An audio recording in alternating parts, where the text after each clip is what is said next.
Hello everyone, my name is Aditi and welcome back to my channel. তো পুরো ভিডিওটা দেখলে তোমরা বুঝতে পারবা যে আজকে আমরা কোথায় এসেছি। এই জন্য পুরো ভিডিওটা দেখতে হবে। প্রথমে একটি মন্দির, এখানে দেখলাম মা কালী রয়েছে। তারপর মন্দিরে প্রণাম করে চলে আসলাম বাইরে। বাইরে দেখতে পাচ্ছি একটি খাল, এখানে দুর্গাপূজা বা কালী পূজা হলে ঠাকুর ভাসানো হয়। তারপর এখানে বাঁশ দিয়ে কিছু দোকান তৈরি করা হচ্ছে। এখানে শনি আর মঙ্গলবার দোকান মেলা হয়, তাই দোকানগুলো তৈরি করা হচ্ছে। এখানে মেন মন্দিরে গেট, এই গেটটিতে ঢোকার পরে দেখতে পারবো মেইন মন্দির। তো আমি ঢুকে যাচ্ছি মন্দিরের ভিতর। মন্দিরে ঢুকতেই দেখি একটি বট গাছ, এখানে সুতা বাঁধা হয় মনের ইচ্ছা পূরণ করার জন্য। এই গাছটাতে সবাই সুতা বাঁধে, লাল সুতা।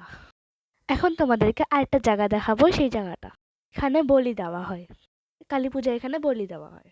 আর এখানে একটি দোকান রয়েছে, এখানে মিষ্টি আর অন্যান্য জিনিস পাওয়া যায়। এখানে অনেকগুলো ঘর রয়েছে, এখানে মানুষ থাকে। এখন আমরা দেখাবো মেইন মন্দির।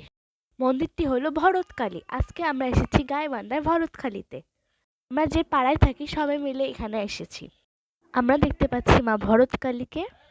মা দেখতে কি অপূর্ব সুন্দর। এখানে মন্দিরের সব সময় দেওয়া আছে, কখন পূজা শুরু হয়। আর এখানে মা কালীর মন্ত্র দেওয়া রয়েছে, একটি ঘন্টি রয়েছে, তবে হয়েছে সবকিছু দেওয়া আছে এখানে। তোমরা ভালো করে দেখে নাও। মন্দিরের পাশে রয়েছে একটি দান বক্স আর তুলসী গাছ। মন্দিরের ভিতর অনেক গাছ রয়েছে, এই জন্য চারিপাশে অনেক ঠান্ডা। তো এখানে আমি বসলাম ফ্যানের তলে। আজকের ভিডিও এইটুকুই, বাই।